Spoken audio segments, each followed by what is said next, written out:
अस्सलाम वालेकुम। मोहम्मद अज़हर सिद्दीक अपने प्रोग्राम मैसूस के साथ हाज़िर खिदमत है। आज 10 फरवरी है 2026 और इमरान खान साहब से मुलाकात के हवाले से आज अदालती हुक्म आपके सामने आ गया। वही जो कहा था उसी पे अमल दरामद किया। 8 फरवरी तक कोई मुलाकात नहीं हुई, ना हो सकी।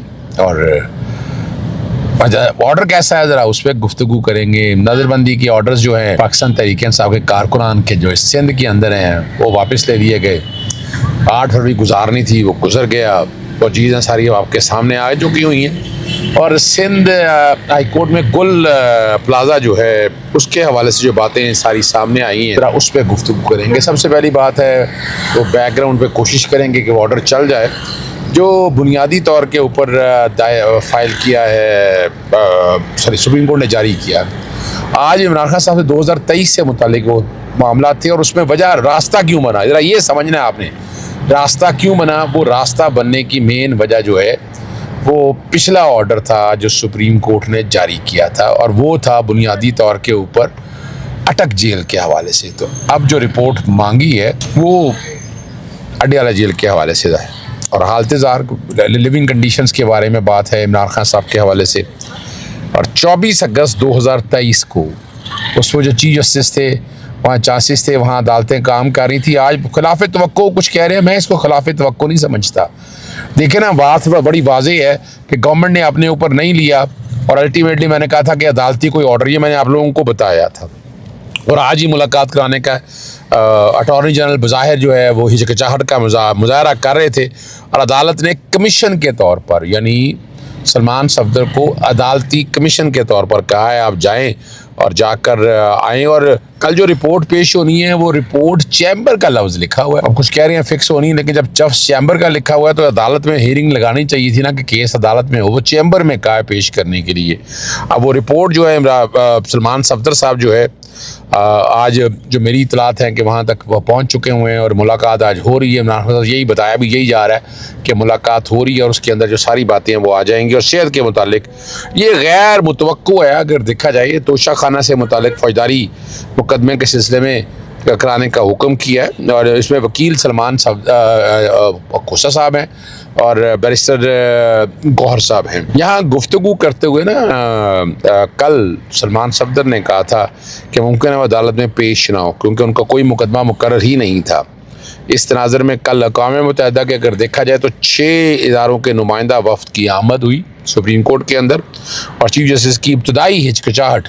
और बड़ा मुश्किल काम है ना चीफ जस्टिस साहब ऐसा ऑर्डर पास कर दें। जस्टिस जाफरी साहब के बारे में बात हो रही है, मैं और किसी के बारे में बात नहीं कर रहा, जो उनके बारे में बात हो रही है कि इस तरह का कर दें। और अब ये बड़े अजीब से तनाजुर में देखा जा रहा है। बैरिस्टर सलमान सफदर से मेरी बात हुई थी तो एक ख़त भी लिखा था उन्होंने और अब और कोई रेमेडी रह नहीं गई ना। अब और कितना जलील होगी मौजूदा हुकूमत के, यानी बैकफुट पे जा चुकी है, इनके पास ग्राउंड में कुछ चीज़ें नहीं हैं और कहने के लिए भी कुछ नहीं रह गया उनके पास। अब लटकाने रहें, याद रखिएगा। इसके लिए मैंने इस्लामाबाद हाई कोर्ट में लार्जर बेंच के सामने एक एतराज़ केस लगाया कि जिस पर भाई मैंने कहा था कि मैं मुलाकात ठीक है मेरी इमरान खान साहब से होती रही और बुशरा बीबी साहब ऐसे, लेकिन मैंने कहा था इसका एक जुडिशल कमीशन बनाए, वो जाकर वहाँ पर देखे और हालत ज़ाहिर के ये जो आज हम इतने अरसे बाद ले रहे हैं, ये मैंने 2024 से मैंने शुरू कर दिया था ये काम जी।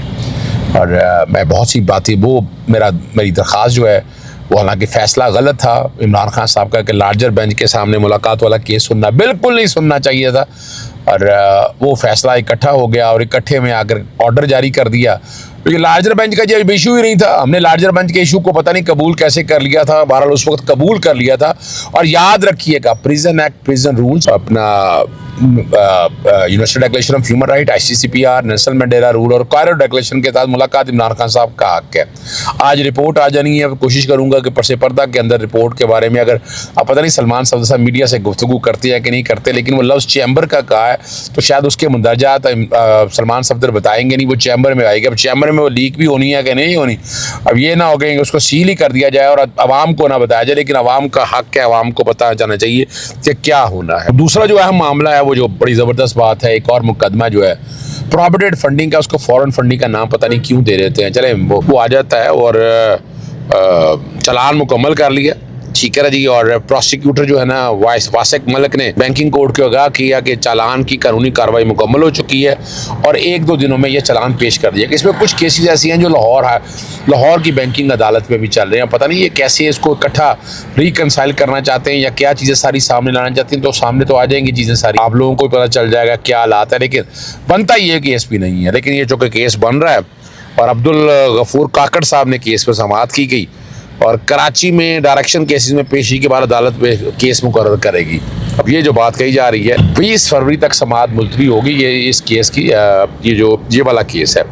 और कहा जी चालान पेश होने के बाद केस को मजीद कार्रवाई के लिए आगे बढ़ाया जाएगा। आइंदा समाअत। अब यहाँ इसमें कुछ केसेस जैसे मैंने बताया ना लाहौर की बैंकिंग अदालत के अंदर चल रहे हैं, वहाँ भी कोशिश ये वाला अगर आपको याद होगा, मैं अनवर मंसूर साहब हम पेश होते रहे हैं इस्लामाबाद हाई कोर्ट के अंदर कि जहां इस केस के कॉन्टेक्स्ट के हवाले से बातें होती थी कि जहां बताया जाता था कि जनाब ये प्रोविडेंट फंडिंग का केस है। फॉरेन फंडिंग तो है नहीं, फॉरेन फंडिंग तो वो है जब कैसे लोगों से लेकर आप मुल्क में डिस्टेबिलिटी की पैदा करते हैं। आर्टिकल 17(2) के तहत है जब सियासी जमात को आप बैन करना चाहें कि और मैंने उस वक्त आपको बताया था ये इतना आसान काम नहीं। अब तो आईनी अदालत का इख्तियार भी इस हवाले से दिया, इसमें पता नहीं आइन की तशरीह कैसे करनी है।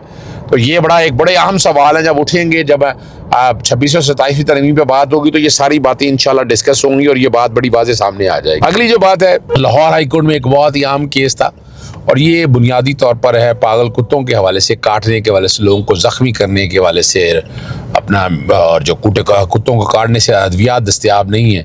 ये लाहौर हाई कोर्ट में जस्टिस खालिद इसाक साहब के पास ये मामला चल रहा है। पब्लिक इंटरेस्ट में हम लेकर गए हुए हैं यंग डॉक्टर एसोसिएशन की तरफ से। मैं आज जो कि इस्लामाबाद में था तो लाहौर में ये मामला लगा था कि जस्टिस खालिद इसाक साहब के पास यंग डॉक्टर एसोसिएशन के, और कमेटी ने अभी तक कोई फैसला नहीं किया। कमेटी ने इस हवाले से कोई नहीं है, कुछ कुत्ते बचाने के लिए आए थे, ठीक है जी उनका भी हक है, लेकिन अगर इंसान मार रहे हो तो कुत्ते क्या बचाएंगे उसको, या कुत्तों को क्यों बचाएंगे जिनकी वजह से इंसान मर रहे हो।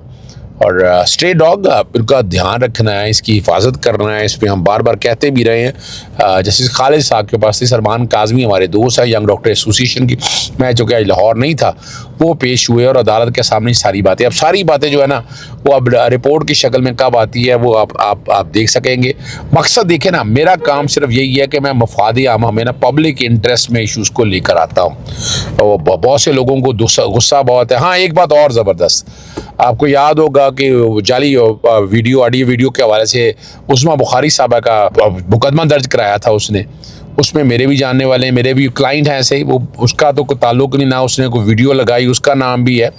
तो अज़मा बुखारी साहबा को बार बार बुलाया जा रहा कि अदालत पेश होंगे, अदालत नहीं पेश होती, तो उसने वीडियो लिंक के ज़रिए बयान रिकॉर्ड करने का कहा था। आज मेरे एसोसिएट्स जूनियर्स वहाँ पेश हुए और बहुत से लोगों ने बहस की, और आज मेरी इतलात आई हैं कि यही अज़मा बुखारी की जो दरख्वास्त है वीडियो लिंक के ज़रिए वो खारिज कर दी है। मुझे जो भिजवाया उन्होंने बता दिया कि सब लोगों ने बहस की थी, बाकी लोगों ने भी बहस की थी। तो अज़मा बुखारी को ये वीडियो वाला जो है ना, उसकी जो वीडियो है जिसको जाली कहा जा रहा है, जाली है, चले जाली है, और उसके कॉन्टेक्स्ट के हवाले से जो है अब अदालत में आकर बताना पड़ेगा, जरा होगी उस पर बतौर कंप्लेनेंट के हवाले से।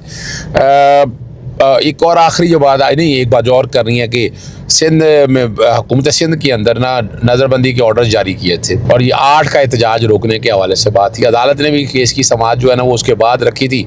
आज वो नज़रबंदी के तमाम ऑर्डर्स वापस ले लिए। इसमें मैंने चीफ सेक्रेटरी को भी लिखा था कि जनाब आप विड्रॉ करें ऑर्डर सारे, मैंने और आज आकर बहरहाल रिपोर्ट दाखिल कर दी है। लेकिन चूँकि वजह थी कि वो डेट गुजारनी थी, एहतजाज की वो डेट गुजार दी है और पॉलिटिकल विक्टिमाइजेशन के तौर पर ये इस्तेमाल हो रहा है MPO। और मैं MPO के हवाले से बार बार मैं जिक्र करता रहता हूँ, जहाँ मैंने लाहौर के हवाले से लिखा था वहाँ मैंने सिंध को भी लिखा था कि इसको वापस ले लें। अगली जो बात है कि चीफ ऑफिसर के हवाले से ये मामला था, चीफ ऑफिसर ने गुल प्लाजा केस के कॉन्टेक्स्ट के हवाले से बात की कि आतशबाजी की इतलात सुबह 10:26 पर मौसूल हुई और बता रहे हैं कि महज 1 मिनट बाद 10:27 पर पहला फायर टेंडर रवाना हुआ। और यह भी बताया कि 2021-22 के दौरान IH चंडीगढ़ रोड, शाहराह कायदीन, नौशारा फैसल पर फायर सेफ्टी सर्वे किए गए। चीफ सेक्रेटरी सिंध की हदायत पर मुतल्लिका असिस्टेंट कमिश्नर के तहत फायर सेफ्टी ऑडिट। अब ये बातें सारी हो रही हैं, क्या होना है क्या नहीं होना, लेकिन हमें अंदाज़ा है कि इतना आसान काम नहीं है जी, इतना आसान काम नहीं है। अब ये फैसला कौन करेगा, या आपने देखना है। अदालतों के अलावा मुझे कोई इंसाफ की उम्मीद नज़र नहीं आती, लेकिन अगर अदालतें जिस स्टाइल में अब चल रही हैं तो फिर कुछ मुश्किल ही कहा जा सकता है। इजाज़त चाहता हूँ। अस्सलाम वालेकुम, अल्लाह हाफ़िज़, पाकिस्तान जिंदाबाद।